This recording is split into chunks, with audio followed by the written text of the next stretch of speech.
Bonjour, bonsoir, chers internautes, je vous salue dans le nom puissant de Jésus-Christ de Nazareth. Alors nous sommes encore dans notre rendez-vous Nouvelle Ère, un vendredi sur deux avec des rediffusions. Nous vous demandons de partager, de liker, de commenter, de nous contacter si vous avez des suggestions, des propositions ou des remarques pour améliorer les choses. Vous êtes les bienvenus. Alors aujourd'hui, nous avons un sujet qui est, je dirais, parfois un sujet tabou, mais un sujet nécessaire pour enseigner, surtout les jeunes, pour les enseigner afin qu'ils puissent grandir et surtout marcher dans le droit chemin et surtout faire les bonnes choses pour être grand, pour enseigner aussi les autres. Alors ma question est, si nous ne sommes pas enseignés, si nous ne parlons pas de ces choses-là, qui va nous en parler? Quand on ne nous parle pas de ces choses, nous sommes outillés par l'Internet, par le monde, de la mauvaise façon. Et cela fait que ça vient déposer en nous non seulement des mauvaises informations, mais des esprits, des démons. Et ça nous conduit à faire des mauvaises choses dans notre entourage, dans nos mariages. Nous devons être enseignés. Et selon moi, je pense que l'Église, les serviteurs de Dieu sont aussi les mieux placés pour nous enseigner selon la parole de Dieu des choses que nous ne devons pas faire, des choses qui ouvrent les portes aux mauvais esprits dans nos vies. Alors, chers parents, s'il vous plaît, nous devons enseigner nos enfants, nos jeunes, pas l'Internet, pas le monde. Alors aujourd'hui, nous allons parler de la sexualité chez les jeunes. Et sur le plateau, j'ai l'honneur d'avoir avec moi le docteur Alain Koulongo. Il va nous parler de ce que le Seigneur a déposé dans son cœur pour les jeunes, afin, j'ai bien dit, d'être enseignés.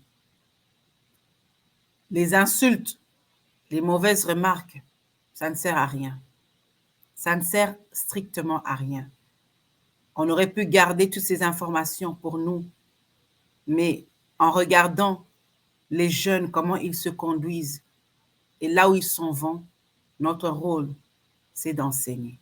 Alors je vous prie, non seulement de prier, prier c'est bien, mais apprendre aussi, c'est encore mieux. Alors je vais, sans plus tarder, mettre sur le plateau le serviteur de Dieu, le docteur Alain Koulongo. Shalom, docteur Alain. Shalom, servant de Dieu, évangéliste Vanessa Tchalakabangu. Merci beaucoup de répondre à mon invitation. Merci de votre temps. Alors, aujourd'hui, nous allons aborder un sujet qui est, je dirais, souvent délicat, tabou. Ce n'est pas tous les serviteurs ou toutes les personnes qui osent parler de ce sujet-là. Et j'ai remarqué que surtout dans l'Église, c'est un sujet qu'on ne veut pas trop en parler. Il y en a qui se sentent mal à l'aise. Il y en a qui se disent que non, ce genre de sujet, on ne doit pas le dire à l'Église. L'Église est réservée seulement pour les bénédictions, les sermons, mais pas ça. Mais pourtant, si nous regardons bien, c'est la base aussi. Tout à fait. Des choses qui détruisent nos jeunes, nos vies, nos mariages, quand nous ne sommes pas bien enseignés.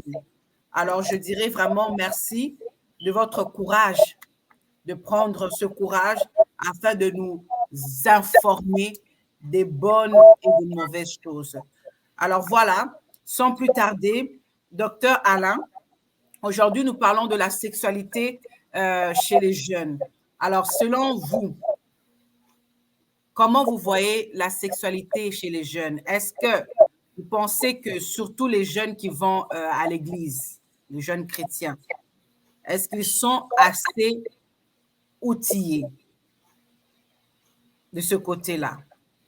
Merci, servante de Dieu, évangéliste Tchala. Avant de répondre à votre question, j'aimerais rebondir dans la pensée que vous venez de dire. Certaines personnes estiment qu'on ne devait pas en parler de la sexualité à l'église. Moi, je dirais que c'est une erreur grave, une erreur gravissime même pour eux. Parce que l'église constitue le dernier rempart de la société. Lorsque un homme aura beau à échouer dans plusieurs choses, dans plusieurs sociétés qui existent, les remparts pour que cet homme-là soit sauvé, soit délivré, soit orienté, coaché ou challengé, c'est l'église. Voilà pourquoi l'église devait en parler de ces choses. Parce qu'il existe des hommes et des femmes aussi qui grandissent dans l'église. Il y a des gens que je connais qui ont connu le Seigneur dès leur jeunesse, vraiment dans le bas âge. Pas seulement ils connaissaient le Seigneur fortement avec une relation particulière, mais leurs parents leur baignaient déjà dans cette atmosphère. Leur baignaient déjà les enfants dans cet environnement. Malgré que les enfants ne comprenaient pas bien, mais ils étaient déjà dans cet environnement. Donc, il faudrait les en parler parce que l'enfant, qu'il vienne à l'église ou pas, il a tout un cycle de vie qu'il doit passer. Il y a des étapes qu'il doit passer. Celui qui est à l'église ou celui qui est hors de l'église, tous deux connaîtront une puberté. Tous deux passeront dans l'adolescence. Tous deux deviendront dans une étape décisive de la vie. Donc, c'est important d'en parler à l'église. J'aimerais encourager que les hommes de Dieu, les pasteurs, prennent vraiment au sérieux cette structure d'encadrement pour parler aux jeunes, pour encadrer les jeunes, permettre que les jeunes restent dans le voie du Seigneur. Ça sera quelque chose magnifique pour l'avenir de la jeunesse. Voilà un peu ce que je voulais rebondir par rapport à votre pensée. Voilà. Et deuxièmement, la question c'était est-ce que les jeunes sont suffisamment outillés sur la sexualité? Voilà. J'aimerais quand on parle des outils, on voit les instruments. Je pourrais dire les outils sont là. Mais vous pouvez avoir des outils, mais il faut savoir utiliser ces outils et utiliser ces outils en bon escient. Aujourd'hui, nous sommes dans une société où on est bombardé matin, midi, soir à plusieurs choses, à certaines images qui sont des images à caractère obscène. Voilà, à caractère obscène. Il y a plusieurs choses à la longueur de journée, à telle enseigne que si même tu n'as pas envie, donc c'est comme si les choses elles sont en train de te contraindre à y regarder, à y penser toujours. Donc, les outils, il y a Internet qui bombarde, il y a des images obscènes, pornographiques. Et nos enfants sont exposés à ces choses-là 24 heures sur 24. Les outils sont là, mais l'utilisation de ces choses, c'est ça où les bas blessent. C'est là où les bas blessent, c'est là où les problèmes se posent. Les Français disent, avant l'heure n'est pas l'heure. Et après l'heure, ce n'est plus l'heure. Il y a certains qui sont faits avant le temps. Et comme vous venez de dire, cela ouvre des portes à des esprits qui ne confessent pas le nom du Seigneur. C'est là chose à certains systèmes qui conduit les enfants presque au chaos, qui conduit à la dépravation de mœurs. Donc, aujourd'hui, comme nous sommes flagellés matin, midi, soir par de messages, par de publicités, par des choses sur Internet, il faudrait encore qu'il y ait une croissance accrue de l'encadrement ainsi que de l'enseignement. Il faudrait encore en parler pour que les enfants restent dans la droiture, pour que une société des hommes et des femmes qui ne sont pas dépravés, mais qui ont certaines vertus. Afin que cette société-là puisse refléter même la gloire de Dieu. pour se référer à certaines éducations. Amen. Donc, les gens sont outillés, mais les gens n'ont pas des informations correctes. Et c'est un monde, maintenant, comme on dit, sans foi. Lui. Sans foi, sans Dieu, sans limite. Et lorsqu'il n'y a pas de limite, on va tout droit dans la dépravation. On va tout dans les interdits. Et c'est là que l'Éternel s'irrite et c'est là que l'Éternel frappe. Yes. Alors, je vais vous laisser aussi un moment de vraiment élaborer toutes ces choses-là. Mais vous avez dit quelque chose qui est important et c'est l'une des choses qui commence un peu à éduquer la masse. C'est la technologie. Amen. Ce qui n'était pas le cas avant. Amen. Avant, même pour regarder certaines choses malsaines, il y avait une certaine heure. Et à ces heures-là, les enfants dorment. Tout à fait. Mais maintenant, comme vous l'avez dit, c'est n'importe quelle heure, on peut regarder et tomber sur ces choses-là. Mais à l'époque de nos parents, de nos grands-parents, ils n'ont pas eu cette habitude qu'on les assoit pour parler de ces genres de choses. On n'en parlait pas. On apprenait sur le tas. Et maintenant, on se retrouve avec des jeunes qui ont évolué un peu comme la technologie. La technologie a évolué, les jeunes aussi ont évolué. Aujourd'hui, les jeunes, c'est quasiment que tu ne peux plus rien leur apprendre, ils connaissent tout. Tout à fait. Ils savent tout, ils ont réponse à tout. Donc, pour eux, ils savent déjà tout là. Surtout par rapport à la sexualité. Oui. Mais on voit, c'est pour ça que j'aimerais vraiment que vous rentrez vraiment dans tous les détails et que vous nous enseignez, c'est que le corps humain a des pulsions, veut pas. Déjà, à partir d'un certain âge, il éprouve des désirs par rapport au sexe opposé. Et son corps commence à réagir d'une façon que des fois, il ne comprend pas lui-même. Tout à fait. Et il a besoin qu'il soit enseigné. Comme par exemple, les filles, quand elles arrivent à un certain âge, les femmes, les mamans doivent leur dire que, écoute, tu auras tes menstruations, tu auras telle chose, donc prépare-toi. Mais par rapport à la sexualité, on n'est pas préparé à ça. On n'en parle pas.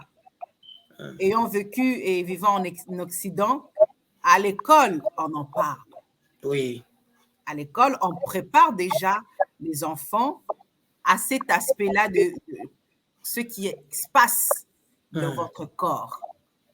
On est enseigné à l'école. Maintenant, le problème en est que quand on essaye d'en parler à la maison, c'est aussi un sujet tabou, gênant. On ne peut pas en parler. Mais aujourd'hui, j'aimerais vraiment que vous puissiez nous aider de ce côté-là et puis donner aussi un conseil aux parents, surtout sur ce point de vue-là, parce que c'est des choses qui nous détruisent. Oui. C'est des choses qui nous détruisent et on finit par à faire n'importe quoi sans même que les parents sachent. Amen. Et ce n'est pas une bonne chose. Alors, docteur Alain, expliquez-nous, je pense que j'ai pu un peu vous dire certains éléments.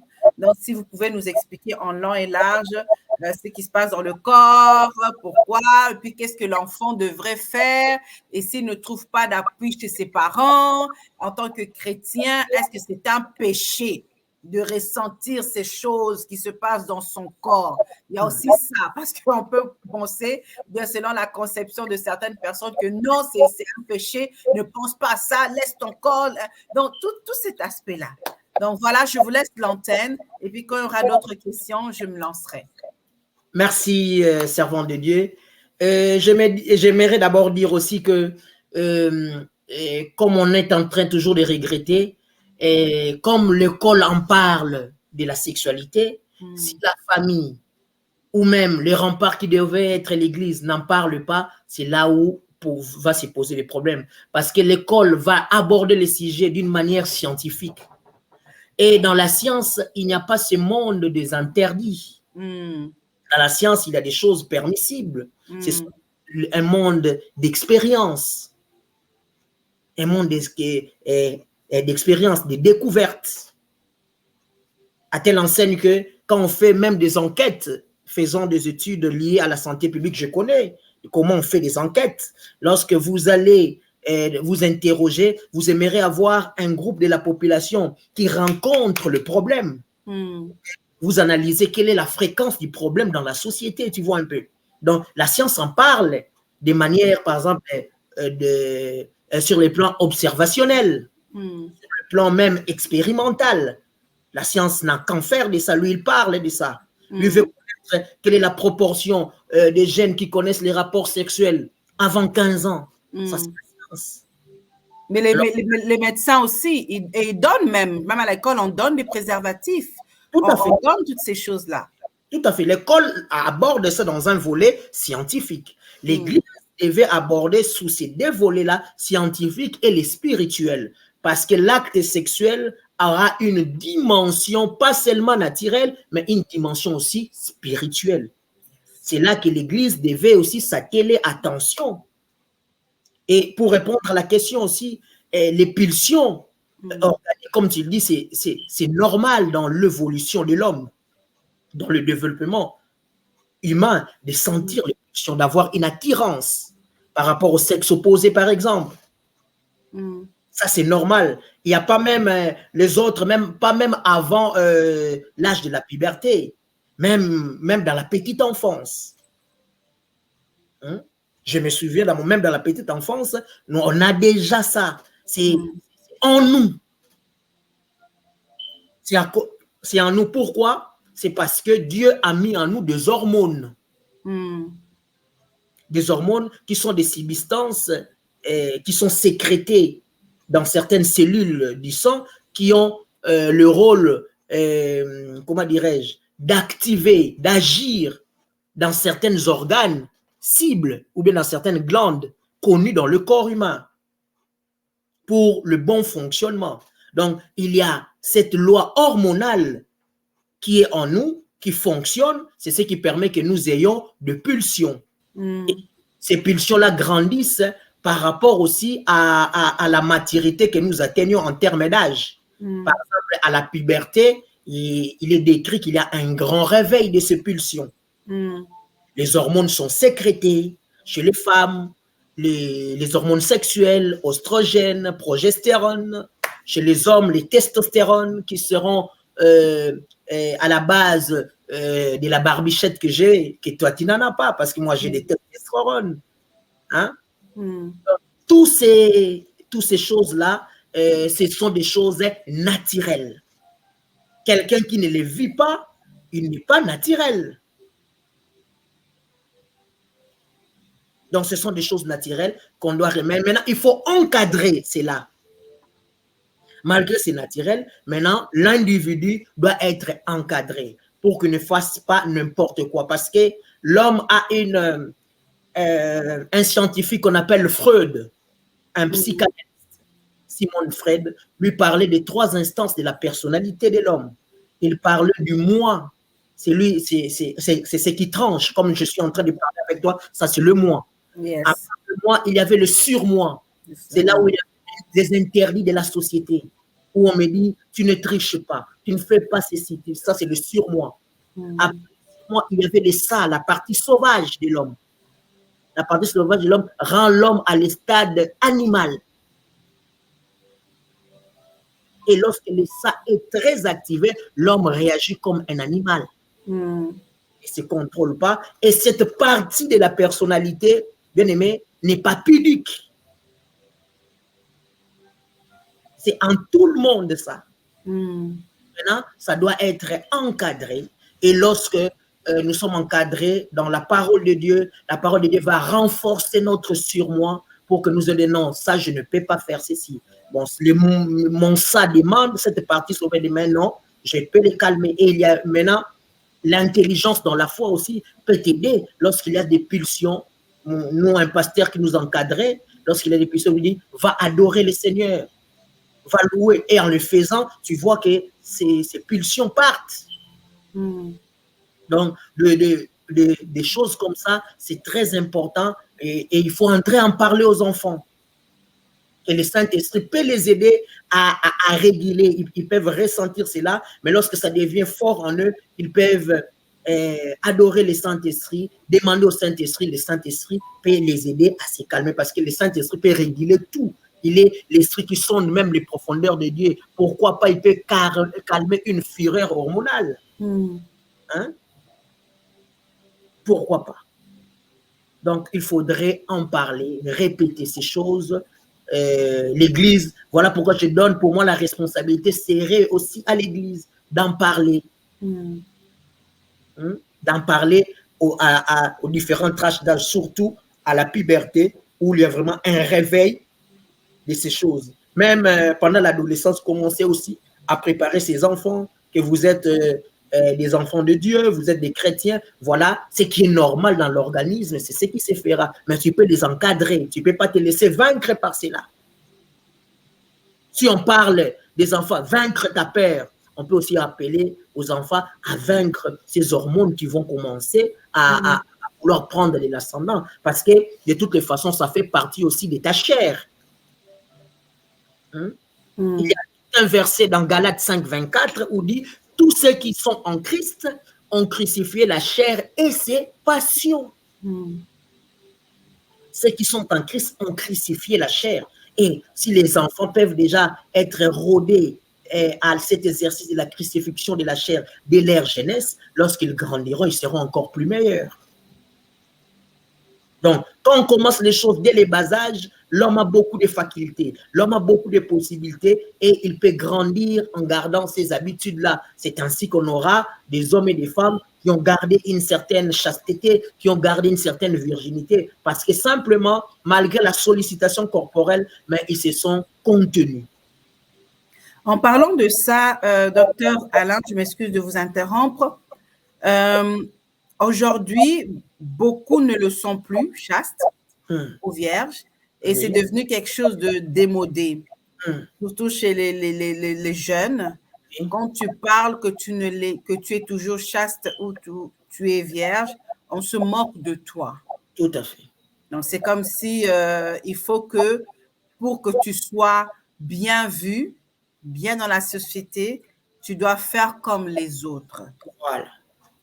Alors, pour une personne qui est maintenant dans cet environnement-là, mais qui est chrétien,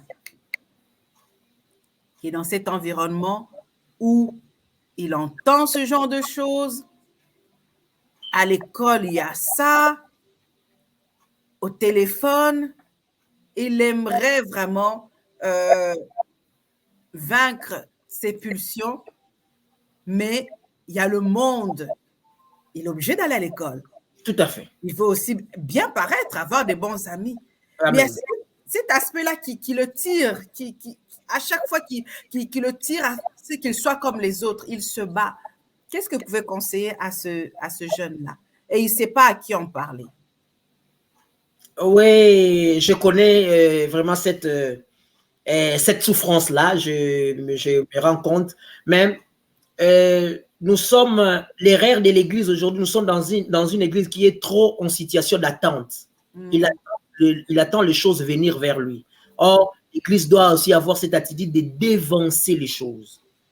Il faut faire aussi de nos enfants des influenceurs qui devaient influencer aussi les autres. Ils ne doivent pas seulement être des enfants comme s'ils étaient dominés par tout ce qui vient, mais ils devaient aussi influencer, donner aussi le goût, devaient donner cette fierté d'appartenir au Seigneur.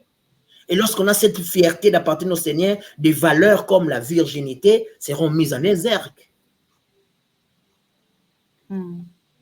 Si aujourd'hui, il y a cette inversion de ces choses, parce que l'Église attend tout souvent, il ne dévance pas. Alors, tout le courant de pensée du monde va retomber maintenant, vont faire pression à ceux qui fréquentent l'Église. Yes. Or, si on a cette attitude-là d'influencer aussi, de dire non, moi je suis vierge, moi je suis chaste, on trouvait ça comme une valeur. Aucun homme n'a vu ma nudité. Une femme qui le dit, qui a une certaine âge, c'est une fierté. Même ceux qui ceux qui ont tendance à minimiser cela, à montrer cela, ce n'est que des façades parfois. Mais dans leur conscience, lorsqu'ils se trouvent en face de quelqu'un qui a gardé les vertus, quelque part en eux, ils sont aussi complexes et disent, ah, en tout cas, vraiment, c'est quelqu'un qui a gardé de bonnes choses. Maintenant, il fallait éduquer nos enfants et à être fiers de cela. Qu'ils ne doivent pas voir ça comme une faiblesse. Par contre, c'est une vertu.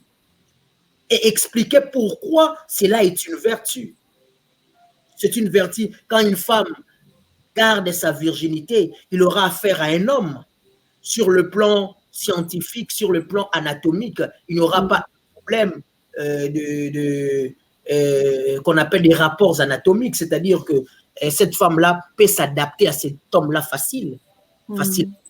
Il reste, c'est là, la forme de son organe sexuel, le volume de son organe sexuel est adapté à cet homme-là. Mais une femme qui a courtisé plusieurs hommes, il a ses plusieurs paramètres. Et celui qui remporte, c'est celui qui a l'organe peut-être le plus énorme, excusez-moi les termes. Alors, il ne sait pas là où la vie l'amènera. Dieu peut lui donner un autre homme qui n'a pas la même taille que son précédent prétendant. Tu comprends? Ça peut être un problème. Cette femme-là peut rester dans les mariages, il peut s'accoupler, mais il n'arrive pas toujours à satiété. Tu comprends? Parce qu'il a parcouru plusieurs. Donc, il montrer aux enfants qu'il a des différences. Toi qui es là, tu as encore des valeurs. Tu es une femme passe-partout. Tu peux t'adapter à n'importe quel homme. Il suffit de trouver l'homme à qui tu vas vivre. Cet homme-là sera dans la joie. Et toi aussi, tu seras dans la joie. Tu n'auras pas des problèmes comme ça. Mais ceux qui ont fait plusieurs expériences plutôt sexuelles, ils peuvent penser aussi à des anciennes partenaires. J'ai une question. Avant, j'en ai plusieurs, mais j'aimerais commencer par qu'est-ce que vous pensez du copinage en tant que jeune chrétien? Et quand je dis jeune chrétien, je parle dans la quinzaine. On n'a pas l'intention de se marier tout de suite. Il y a encore l'école là. Mais on a envie d'avoir une copine, un copain, encore pour être comme les autres, hein, se sentir aimé. Qu'est-ce que, pour les chrétiens, est-ce que c'est une bonne chose ou pas? Je vais répondre en deux volets, de manière, je dirais, dichotomique, c'est-à-dire avec des aspects. Oui, comme premier aspect, non aussi comme deuxième aspect. Je vais m'expliquer. Quand j'étais dans les bas âges et que j'ai acquis le rudiment de l'évangile, j'avais un principe en moi, je me disais que je peux avoir une copine, mais nous devons vivre avec cette copine un amour platonique. C'est-à-dire un amour platonique, un amour dépourvu des relations intimes. Mais en tant qu'homme, me sentir aimé, sentir que bon, j'ai eu à draguer une femme, hein, j'ai eu à parler, à échanger, et ça me venait, je l'ai trouvé aussi un peu élégant, un peu bien, avoir bon, une copine, voilà, tu peux te balader avec quelqu'un, mais le principe restait que cela soit une relation qui est platonique. Mais ce n'est pas un danger, excusez-moi, parce que justement, on a parlé des pulsions, des désirs, et on s'entend que quand il y a un amour qui est autre que l'amour de nos parents, ou bien l'amour fraternel, il peut avoir qu'on se touche même les doigts, et puis on réagit. Ou bien on se regarde dans les yeux, il y a une réaction aussi, surtout chez les hommes. Alors, est-ce que ce n'est pas aussi un danger? Ce n'est pas jouer avec le feu en quelque sorte? Oui, c'est ce que je t'ai dit. Il y avait un oui, il y a un non. Il y a des enfants qu'il faut reconnaître. Ils peuvent être avec quelqu'un, mais au fond d'eux, il n'y a rien aussi qui s'est passé. Ils sont restés peut-être des ans aussi. Il n'y a aussi rien qui s'est passé en termes de sexualité. Ils se trouvent vraiment bons l'un à l'autre de parler, d'échanger, de lui dire que je t'aime, tu vois, comment dirais-je, au maximum peut-être un bisou à la joue, tu vois un peu, un câlin. Il y a des personnes qui trouvent ce plaisir-là avec quelqu'un de sexe opposé déjà de le commencer, mais il reste dans un principe où il ne peut pas découvrir la nudité de l'autre. Il a cette peur, il a cette trouille, il a ses interdits en lui. Et voilà pourquoi j'ai dit oui, ça peut se vivre. Mais d'un autre côté, il y a des personnes qui n'ont pas la notion de frontière. Tu comprends? Une fois que la porte les a ouverts, ils partent vraiment. Voilà pourquoi là, le non intervient. Alors maintenant, tout va dépendre de la personnalité que va développer l'enfant. Dans la plupart des cas, les enfants, peut-être qui seront très, très, très extravertis, peut-être ça pourrait être soit un danger, ou bien les enfants aussi trop introvertis. Ça peut être dangereux pour eux. Yeah. Donc, non, comme tu dis, ça peut être menaçant dans le sens que certaines personnes, certaines jeunes n'auront pas la notion de frontière. Ils risquent de dépasser la borne. Mais croyez-moi, dans la marmaille des enfants, il y aura aussi certains enfants qui veulent rester dans le strict minimum. Mais ils veulent aussi vivre seulement cette expérience que, bon, j'étais avec un copain, celle-là, c'est ma copine. Tu vois un peu, ça lui donne un certain confiance en soi. Mais peut-être qu'ils ne vont pas dans des pratiques que nous disons des interdits. Donc, ce sont les deux volets vraiment à bien voir. Quand vous parlez des pratiques interdites, par exemple, en restant toujours sur l'aspect de copinage, maintenant, mais on ne veut pas perdre sa virginité ou bien on veut rester puceau. Alors, on se dit qu'on va faire maintenant les autres pratiques sans pénétration. Est-ce que c'est de ça que vous voulez parler, des pratiques interdites aussi? Des pratiques interdites, comment dirais-je? Lorsque nous lisons dans la lumière de la parole de Dieu, il y a certaines choses que la Bible n'en parle pas de manière formelle, de manière claire. Tout ce qui vient, c'est le fruit de l'expérience et de l'interprétation des personnes. Je vais donner un exemple. Et cet exemple te fera rire. Un jeune un jour m'a dit, parce qu'un jour je leur parlais que tout ce que vous devez accepter, ça doit se retrouver dans la parole, de manière générale. Mais ce qui ne se retrouve pas dans la parole de Dieu, vous devez l'abroger, vous ne devez pas l'accepter. Alors, par curiosité, il va me demander, est-ce que toucher le sein d'une femme, et c'est écrit dans la Bible que ne touchez pas au sein d'une femme? De ma petite amie, tu vois un peu.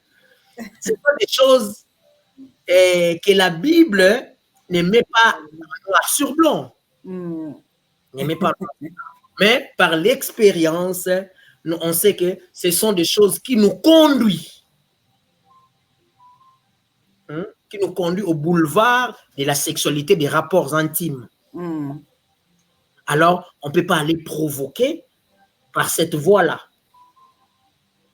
Donc, c'est un péché, parce qu'on peut se dire aussi que, bon, si il n'y a pas eu rapport sexuel direct, on peut rester copain, copine et puis faire autre chose aux alentours. Ce n'est pas un péché. Est-ce que c'est un péché ou ce n'est pas un péché? Bon, la frontière, comme j'ai dit, la frontière de démarcation est difficile, mais par la parole, nous pouvons dire quoi? Parce que il y a plusieurs écoles dans cette pensée. Il y a certaines personnes qui croient que le fait qu'il n'y a eu pas, par exemple, pénétration, il n'y a pas eu péché. C'est une école. Mais certaines disent que même s'il n'y a pas pénétration, mais peut-être que l'homme qui fait un tel acte, il peut aussi éjaculer en lui. Il y a eu déjà sémence qui a coulé hors de voie naturelle prévue par le Seigneur. Cela en constitue un péché. Il y a eu souillir. C'est pour cela que la Bible parle du mot aussi souillir. Et certaines peuvent dire que c'est lié aussi à une certaine impureté. Donc, c'est un courant, c'est même un grand débat, mais pour protéger les enfants de Dieu, l'Église, nous voulons rester dans cette courant-là de dire que tout ce qui est pratique sexuelle, tout ce qui est acte qui conduit à la sexualité, vraiment de l'éviter parce que ça peut être un boulevard qui va vous conduire au mal. Mais parce que déjà, quand tu as des pensées et que tu envies, c'est un péché. Je suis d'accord avec toi. Alors, ce qui veut dire aussi que quand maintenant tu commences, tu as un copain et qu'il y a ces pensées qui viennent et que tu commences à les mettre en action, même si il n'y a pas eu pénétration, c'est un péché. Par ricochet, comme je dis, quand je prends l'école, premièrement, d'abord, quand tu penses à cela, dans la pensée, dans le champ de la pensée, tu pêches. Voilà pourquoi la Bible dit que nous ne sommes pas des saints car nous branchons de vaines manières. Et la pensée là, c'est une manière que nous pêchons souvent. Et d'ailleurs, plusieurs, nous pêchons parce que pour mettre au point des éléments liés à la sexualité, la première chose qui est touchée, c'est la sphère de la pensée. Nos pensées déjà entrent dans cela et cela va nous conduire à poser cet acte. Donc, le fait déjà de penser à cela, c'est un péché. Si on est bien et bien, par exemple, dans les cadres qui n'est pas défini, par exemple, un marié qui doit penser à cela, lui n'est pas dans cette boulevard du péché. Il pense à sa femme, il pense à... Il n'est pas dans le... Le cadre du mariage le protège. Mais toi qui n'es pas dans le cadre du mariage, quand tu penses à cela, déjà, tu pêches. Et voilà pourquoi Dieu, dans sa miséricorde, nous avons la confession qui nous aide à respirer encore spirituellement, quoi. Hein, à faire la respiration spirituelle. Et ces pensées, comme disent les scientifiques, les pensées sont inhérentes à la vie humaine. Donc, on ne peut pas s'en passer.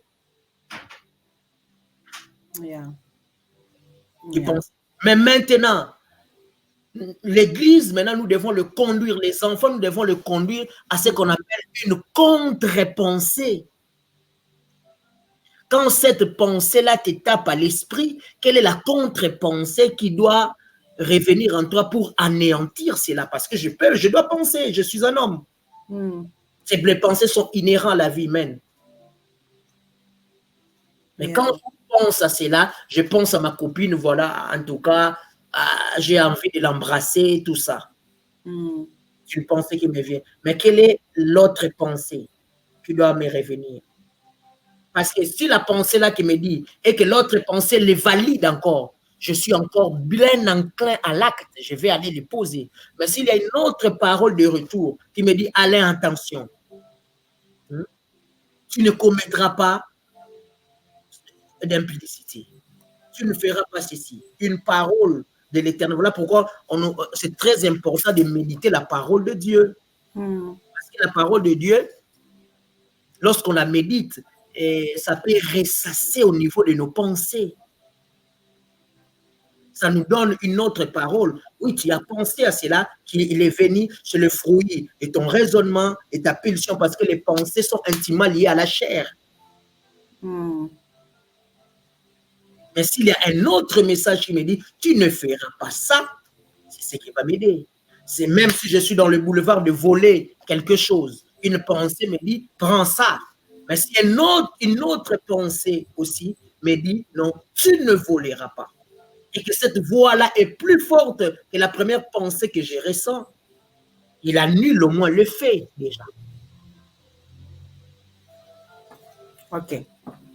Il y a quelque chose que vous avez dit aussi tout à l'heure, et là, je pense aussi, comme vous l'avez dit, ça dépend aussi de l'école, de la conception de tout un chacun, parce qu'il y a une conception que j'ai aussi entendue, où c'est un péché d'embrasser.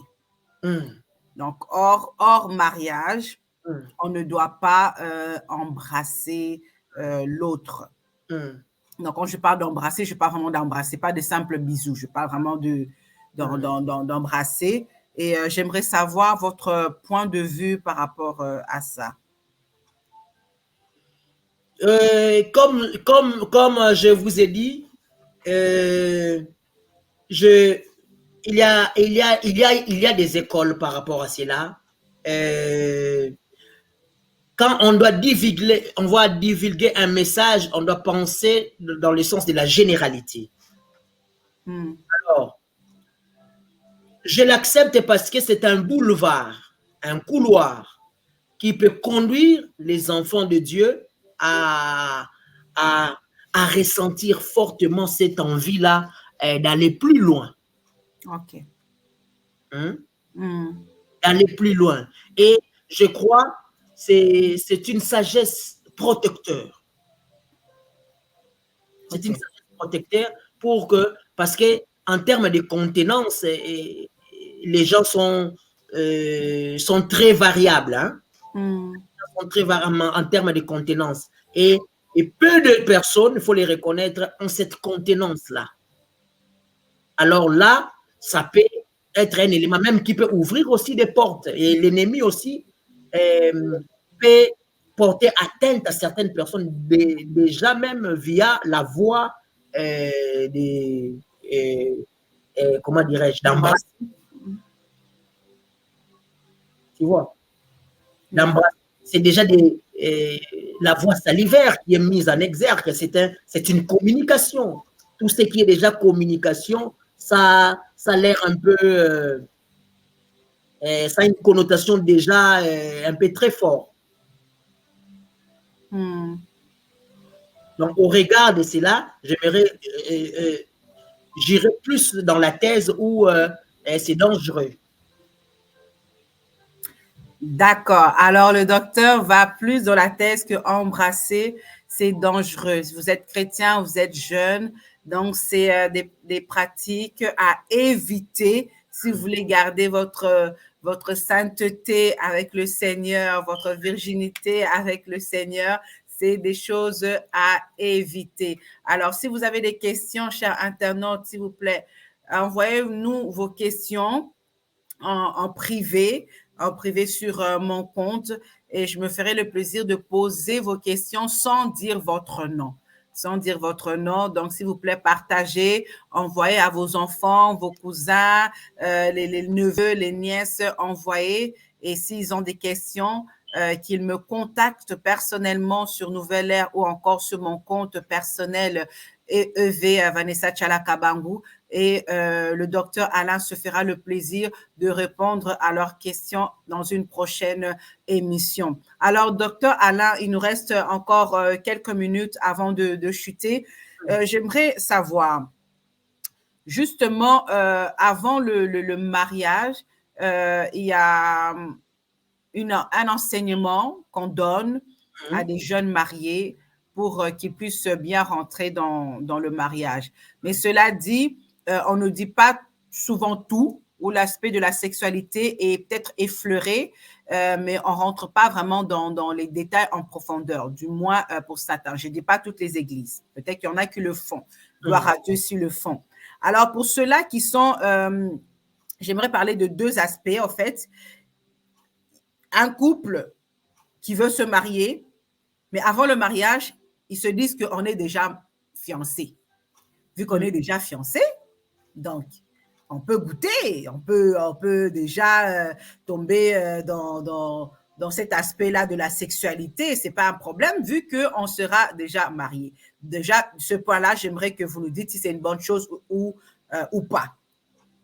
Maintenant, ils arrivent dans le mariage, ils voient que, oui, peut-être avant le mariage, c'était bien, mais après le mariage, il y a un problème. Ça ne marche plus.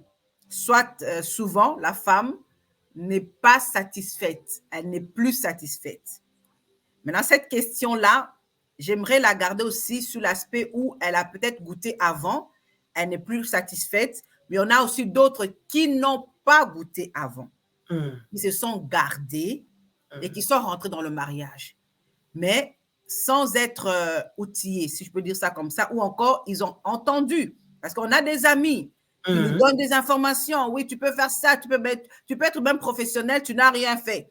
Mais tu sais déjà, oh, il faut faire ça à cause des livres, ainsi de suite. Mais elle se retrouve maintenant dans le mariage où elle n'est pas satisfaite. Qu'est-ce que cette femme pourrait faire? Parce qu'on parlait, ça dépend de la relation qu'elle a avec son mari. Et surtout, de ce côté, ça touche un peu la fierté de l'homme. Hein. C'est cet aspect-là. Qu'est-ce qu'elle pourrait faire pour être satisfaite?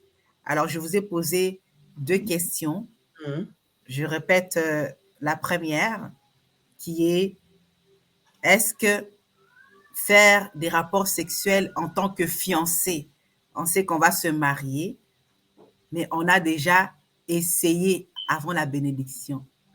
Est-ce que c'est bien ou c'est pas bien? Clairement, dans la parole de Dieu, cela n'est pas bien.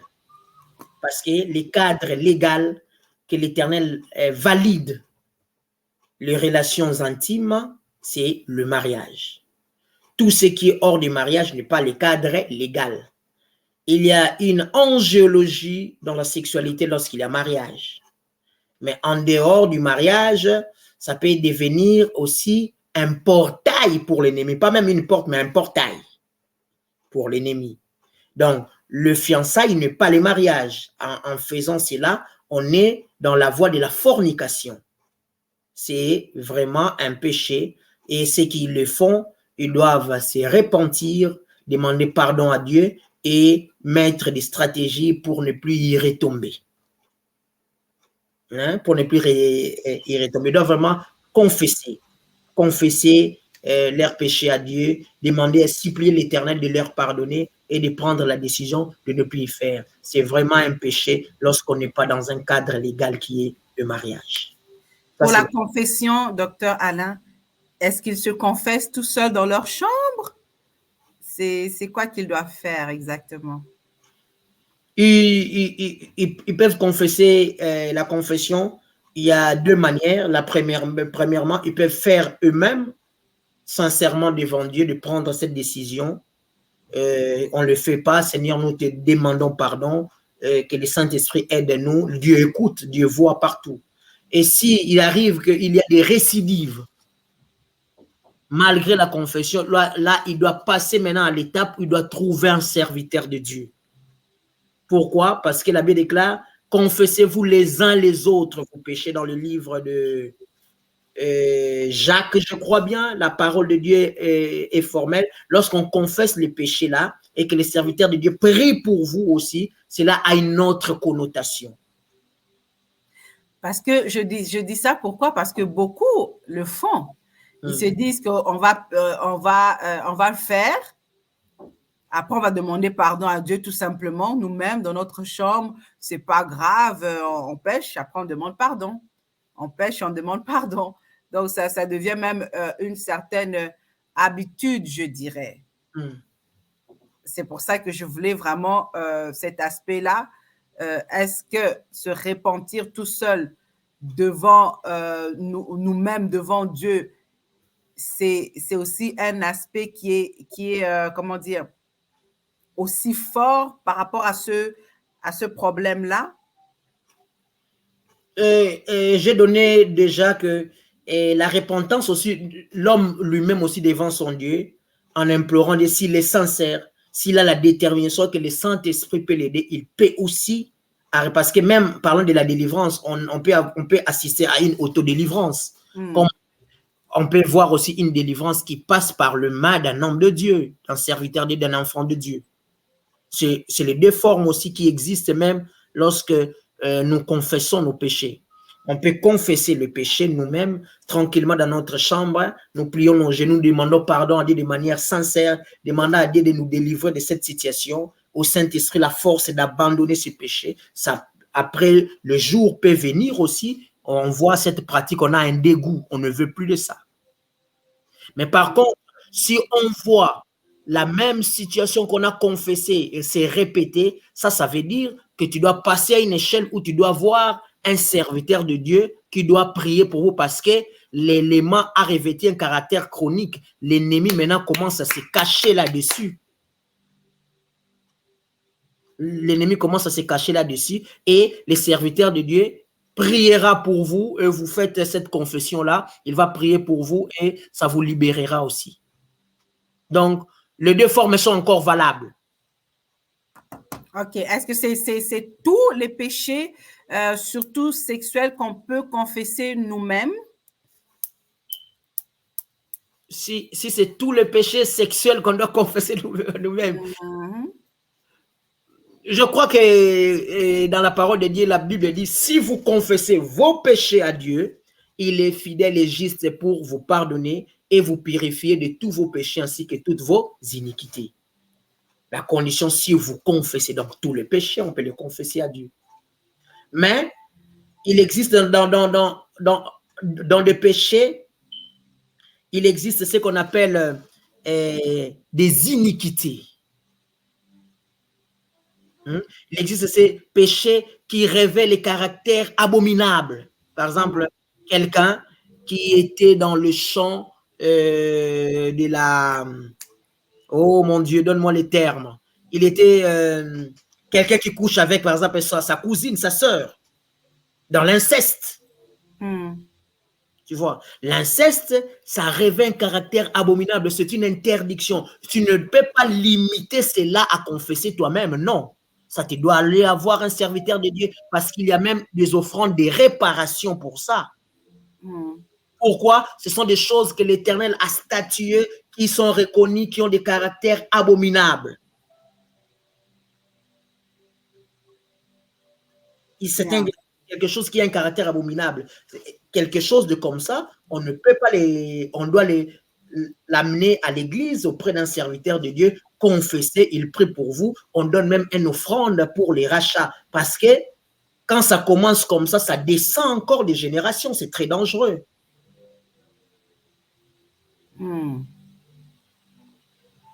Donc, il y a des péchés qui ont des caractères, qui ont un caractère abominable. Là, tu ne peux pas confesser ça toi seul. Tu dois avoir un serviteur de Dieu. Vous devez prier, jeûner, faire même une offrande pour que l'Éternel vous rachète de cela. Implorer même la miséricorde de Dieu. Effectivement. Oui, j'insiste parce que j'aimerais pas que les internautes ou les gens se disent qu'ils peuvent se permettre de faire certaines choses et ensuite de demander pardon comme ils veulent que Dieu va pardonner. Il faut bien comprendre que là, la sexualité, c'est un aspect assez fort, et une grosse porte ouverte à l'ennemi. Donc, il n'y a pas un péché, c'est un péché, mais on s'entend que la sexualité, c'est un péché qui ouvre vraiment des portes grandement ouvertes aux démons. Je suis d'accord. Et ça peut détruire un grand aspect de ta vie spirituelle et même physique. Amen. Même physique. Et c'est pour ça que je voulais vraiment insister de ce côté-là, parce que quand, oui, on peut se repentir nous-mêmes, mais ça dépend de quel péché on a fait. Amen. De quel péché on a fait.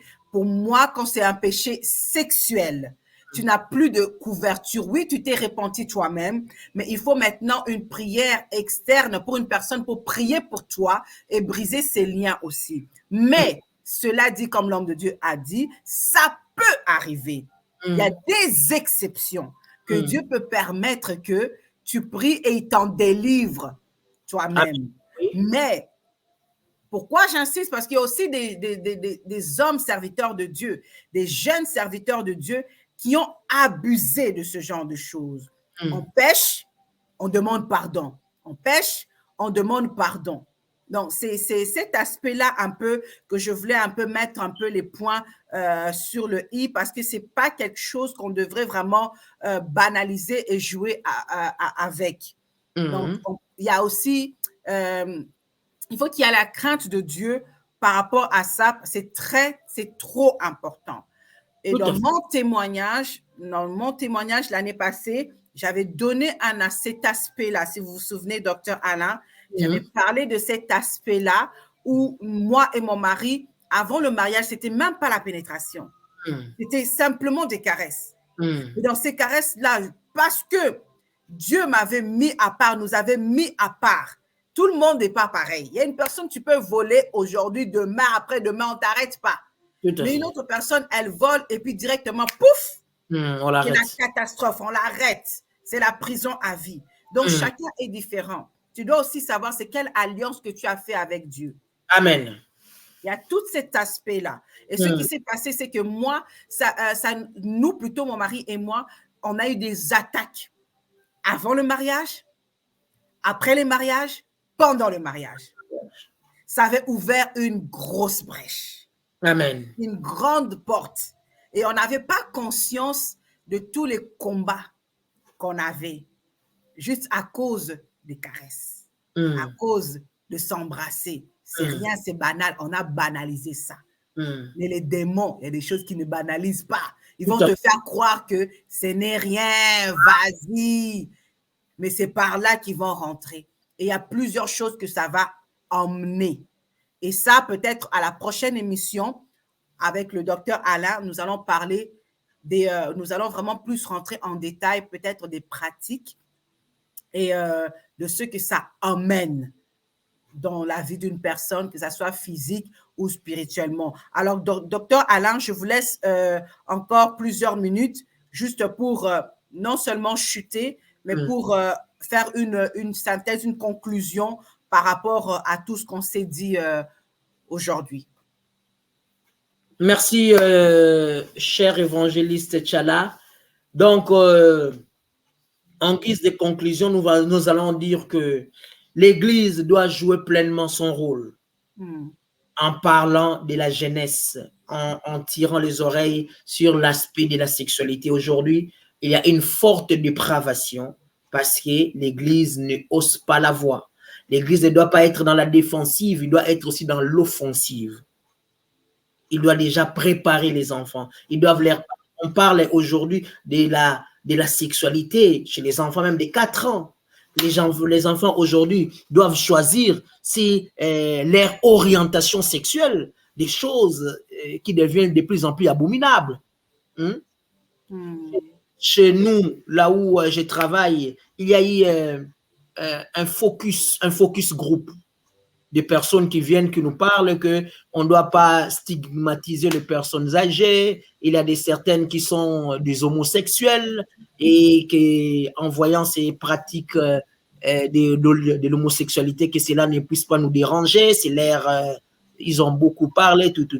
Et ma question était, je remarque ces focus qui est bien, cette tendance est en train de monter, mais c'est comme si nous encourageons aussi de l'homosexualité. Mais pourquoi il y aura un focus group qui parlera aussi de l'hétérosexualité aux personnes âgées? Les gens ont rigolé, mais et ça avait quand même un sens, un fondement, parce que la société d'aujourd'hui, nous encourageons, dit qu'il faut les protéger, ils sont minoritaires, ils sont les plus... Or, le phénomène commence à prendre de l'ampleur. Oui, beaucoup. Nos enfants, comment ils vont choisir l'orientation sexuelle? Et ça, c'est sur le plan scientifique. Il faut leur parler à la maison. Yes. Les parents ne doivent pas baisser les bras. Ils doivent parler à leurs enfants que tu es un homme, voilà, tu as tel organe. Cela déjà te qualifie. Le bon Dieu te crée, il te dit que tu es homme parce qu'il y a présence de ça. Yes. Tu es une parce qu'il y a ça. Tu n'as plus à choisir. Tout ce que Dieu a créé est bon. Tu dois te de cette position d'être une femme. Quels sont les avantages d'être une femme? Quels sont les avantages d'être un homme? On encourage les enfants dès le bas âge. Donc, l'Église, les parents, ils doivent en parler, sinon, c'est l'éducation diffuse qui enseigne à nos enfants. Et cette éducation diffuse est très, très dangereuse. Voilà, on n'a plus de limites. Il n'y a plus de limites. Tout est devenu relatif. Yeah. Et or, c'est très dangereux. Or, c'est très dangereux. Dieu, c'est aussi de l'interdit. Yes. L'Église doit reprendre sa position. Il doit mettre des programmes pour aider les adolescents, les jeunes à grandir dans la crainte de Dieu. Dans la crainte de Dieu. Amen. Voilà, marquez-les vraiment, c'est là que le rapport sexuel en dehors du mariage était un péché. On ne doit pas changer la parole. La parole de Dieu reste authentique. Les cadres légaux avalisés par Dieu pour des relations intimes reste et restera le mariage. Amen, amen. Docteur Alain, je m'excuse, j'ai complètement oublié que vous n'avez pas répondu à la deuxième question. La deuxième question, si vous pouvez reformuler, excusez-moi. La femme insatisfaite dans le mariage, qu'est-ce qu'elle peut faire? La femme insatisfaite dans le mariage, d'abord, elle doit identifier quelles sont les raisons de mon insatisfaction. Okay.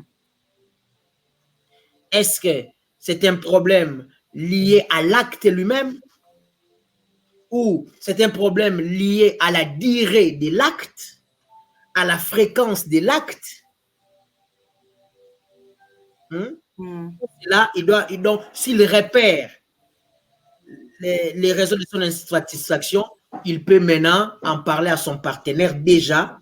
Et si c'est un partenaire attentif, il va comprendre là où il doit agir. Si les partenaires ne comprennent pas, aujourd'hui dans la société, il y a beaucoup de développement, hein, pas seulement dans la spiritualité, il y a des sexologues même. Des sexologues peuvent aider. Il y a certaines femmes qui ont plus de ressenti, du plaisir intime avec telle ou telle position aussi. On peut l'aider.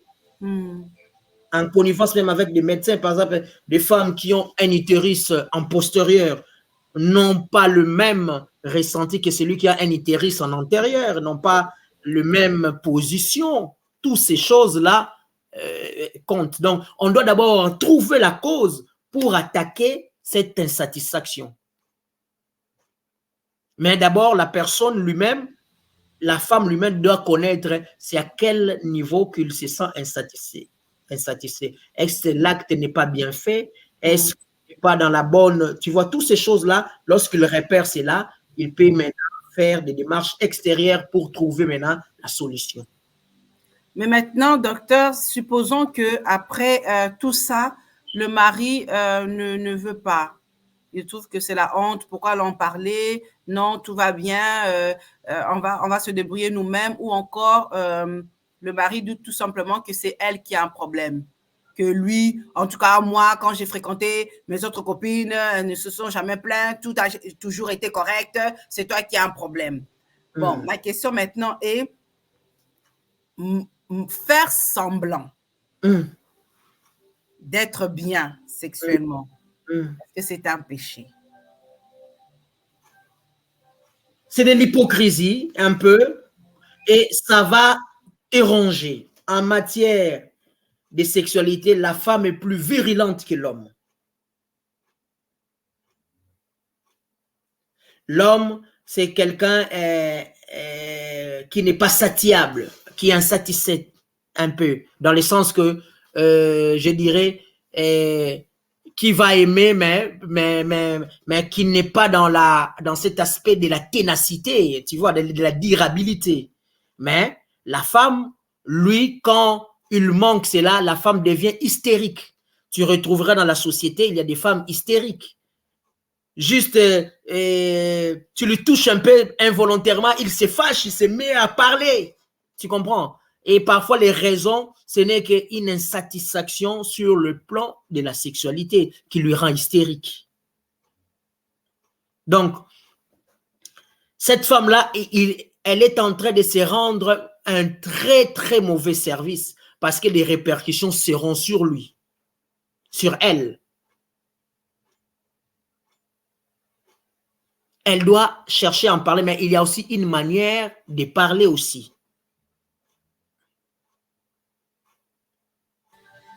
Lorsque la femme parle très bien en douceur, cela pousse le cœur de l'homme à l'écouter et l'homme à chercher à maximiser son potentiel. Mais quand la femme aussi commence à parler peut-être en criant, tu vois, l'homme sent son autorité bafouée. Donc, une femme qui ressent ça, elle est déjà mariée, elle est dans un cadre légal, elle doit vraiment en parler à son mari. Voilà pourquoi l'encadrement dans les églises bien outillées, il existe même l'encadrement de couple. Malgré qu'ils sont mariés, ils doivent toujours rester dans un certain encadrement à cause des choses comme ça qui peuvent surgir. Ok. Merci beaucoup, Dr. Alain, pour toutes ces belles réponses, pour toutes ces informations. Donc, je réitère encore mon invitation pour vous de nous écrire vos questions, vos suggestions, vos remarques afin d'y répondre à la prochaine émission, parce que nous allons faire une autre émission où nous allons continuer à parler de la sexualité chez les jeunes. Ça peut être des jeunes en bas âge, avant le mariage, ou encore des jeunes mariés. Tout à fait. Qui sont mariés, mais qui sont jeunes, très jeunes. Alors, on va continuer à parler de cet aspect-là, des choses à ne pas faire à l'intérieur du mariage aussi. Oh oui, il y a aussi des choses à ne pas faire dans le mariage. Donc, tout n'est pas toléré parce qu'on est marié, on doit tout faire, n'importe quoi. Non. Donc, il y avait des choses aussi à ne pas faire dans le mariage. Alors, tout cela, nous allons le voir dans les prochaines émissions avec le docteur Alain qui sera encore là avec nous. Alors, voilà, docteur Alain, nous sommes à la fin de notre première émission par rapport à la sexualité avec les jeunes. Est-ce que vous avez encore un mot de la fin, quelque chose à rajouter par rapport à tout ce que vous avez déjà donné comme information? Le mot de la fin est que les jeunes qui font un pas vers le Seigneur, c'est vrai que vous serez tiraillés d'un côté par le monde, par des choses, mais restez dans cette foi ferme. Amen. La parole de Dieu reste intégrale et reste vraie. Souvenez-vous que la Bible déclare, ne vous conformez pas au siècle présent, soyez transformés par le renouvellement de l'intelligence. Amen. Restez dans les normes du royaume, dans les valeurs du royaume. Vivez votre vie de chasteté et l'Éternel vous fera grâce un jour où vous allez vous marier à un très bon partenaire et c'est là le cadre légal du mariage va commencer. Et si vous êtes en procédure pour vous marier, faites-vous encadrer. Suivez des enseignements. Cela est très, très important. Un homme qui va se marier, il doit connaître, j'ai en face de moi quel genre de femme. Parce que même aussi la femme, déjà un homme, lorsqu'il est instruit, il peut connaître ça. Je suis devant une femme, par exemple, clitoridienne.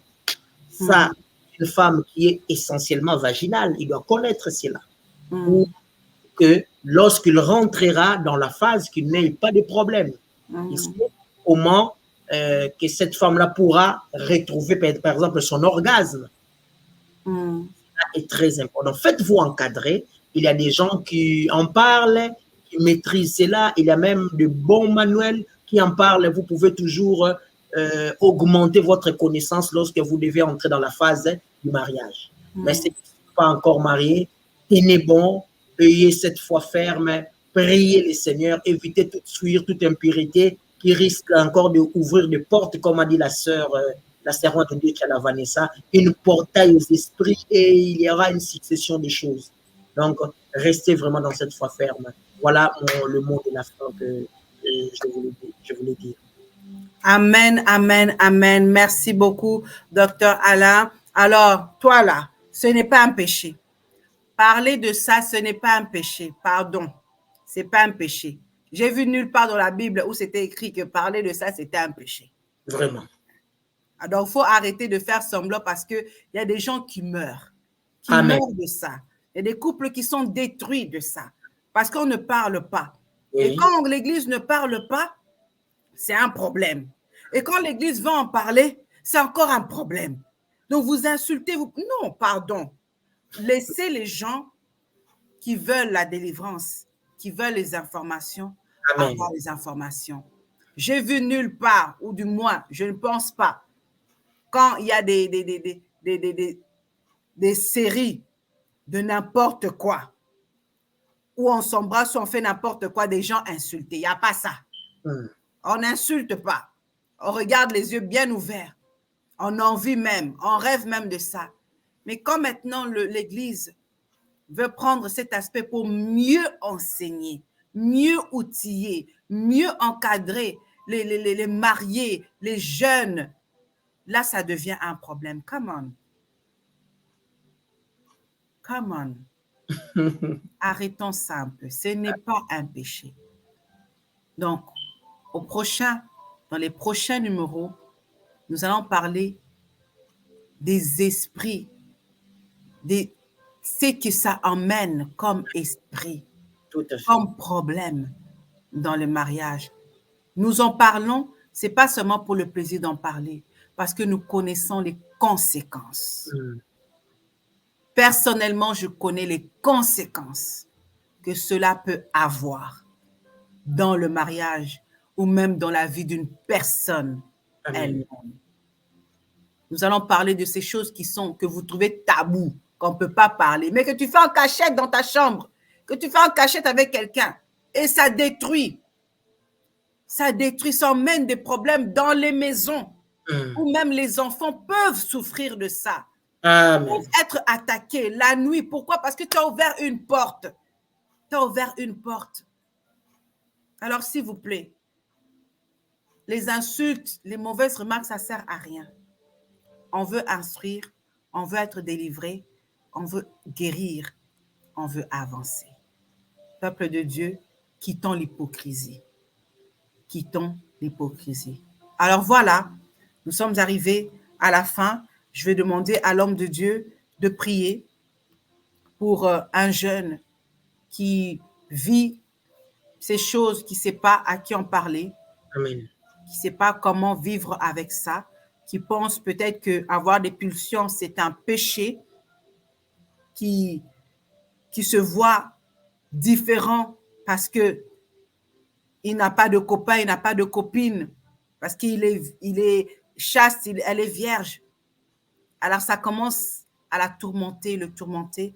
J'aimerais, dans ces quelques miettes de minutes, de secondes qui nous restent, si vous pouvez prier pour ces jeunes-là, à vos antennes. Père très saint, Père tout-puissant, créateur du ciel et de la terre, le Père qui dit un mot, la chose s'accomplit, le Père qui nous soutient, qui nous a donné son Fils Jésus-Christ de Nazareth, qui a sauvé l'humanité. Je prie pour un jeune frère, une jeune sœur, Père, qui est en train de vivre sa virginité, qui est en train de vivre sa chasteté pour ta gloire. Fortifie sa vie, fortifie sa croyance en Dieu. Seigneur, amène ces jeunes-là à se décomplexer au nom de Jésus, car il porte une vertu, car elle a une vertu, car il a une vertu, ô Dieu de grâce, Père, qui le met en exergue pour la gloire de ton Père. Je prie, Yahweh, Dieu de grâce, pour des jeunes pères, oh, qui aiment ta parole, qui sont tiraillés avec le monde, qu'ils mon Père, oh Yahweh, qu'ils gardent le dépôt qui est ta parole, le dépôt qui est tes instructions, Père, dans le nom de Jésus de Nazareth. Je prie, Yahweh Dieu, pour un jeune qui était enfermé, qui voulait parler de la sexualité. Le courage, donne l'audace. Oh, que le Saint-Esprit donne l'audace, qu'il donne le courage, qu'il en parle à son encadreur, qu'il en parle à ses responsables, qu'il soit délivré de cette timidité au nom de Jésus. qu'il soit délivré de cette timidité. Dans le nom de Jésus, Père, je prie, éternel Dieu, pour répandre un esprit d'enseignement dans la jeunesse, un esprit d'enseignement, Père, d'encadrement, pour que tes enfants ne fassent pas n'importe quoi, pour que tes enfants soient instruits dès le bas âge, alors qu'il grandira, oh, ils béniront ton nom. Je prie à Dieu de grâce, fortifie un jeune qui suivra cette émission, qu'il soit challengé, qu'il soit édifié, qu'il soit orienté, qu'il soit encouragé dans le bon chemin, le chemin de la virginité, de la chasteté, Père, qu'il soit décomplexé, qu'il retrouve la force, le réconfort et la joie au nom de Jésus. Je prie pour le couple, le fiancé, Père, à problème, Yahweh, restaure, éternel Dieu, restaure ce couple, Père, restaure ce couple au nom de Jésus, qu'il y ait des solutions qui vont émaner de toi, qu'il y ait la solution qui vient de toi, Père, parce que tu es la solution. Que ton nom soit béni, soit loué au nom de Jésus. Amen. Amen, amen, amen. Alors voilà, nous sommes arrivés à la fin de notre émission. Je vous invite, si vous êtes curieux de savoir ce qui s'est passé pour moi, pour notre mariage, je vous invite à aller sur YouTube et de suivre les témoignages quand l'ennemi combat le mariage et vous aurez les informations que vous avez besoin. Alors voilà, je vous invite encore à vous abonner sur la page Facebook de Nouvelle Ère ainsi que sur notre chaîne YouTube Nouvelle Ère. Que le Seigneur vous bénisse abondamment. Continuez à prier pour nous. Continuez à nous liker plutôt. Continuez à commenter, à aimer, à dire des belles choses, cela nous fait aussi du bien.